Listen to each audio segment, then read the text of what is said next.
पिस्तुलाचा धाक दाखवून जीवे मारण्याची धमकी देणाऱ्या गुन्हेगारास पोलिसांनी केलं जेरबंद। सविस्तर वृत्त असं, फिर्यादी दीपक किसन जाधव राहणार शिर्डी हे त्यांच्या मुलासह जात असताना पाप्या उर्फ सलीम ख्वाजा शेख आणि त्याच्या साथीदारांनी त्यांना अडवलं, पिस्तुलाचा धाक दाखवला तसेच जीवे मारण्याची धमकी दिली। सदर घटनेबाबत शिर्डी पोलीस स्टेशनला गुन्हा रजिस्टर नंबर 964 BNS 2023च्या कलमानुसार आर्म ॲक्ट कायदा कलम 3 प्रमाणे गुन्हा दाखल करण्यात आला होता।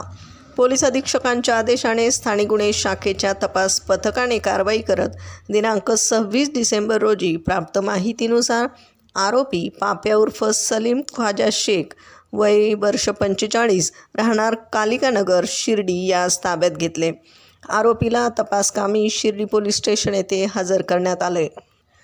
सदरची कारवाई पोलीस अधीक्षक सोमनाथ घारगे, पोलीस निरीक्षक किरण कुमार कबाडी यांच्या सूचना आणि मार्गदर्शनाखाली स्थानिक गुन्हे शाखेचे दीपक मेढे, फुरकान शेख, विजय पवार, राहुल कारके, राहुल डोके, भीमराज खरसे, सतीश भवर, सुनील मालणकर, प्रशांत राठोड, प्रमोद जाधव तसेच शिर्डी पोलीस स्टेशनचे सागर काळे यांच्यासह पथकाने केली आहे।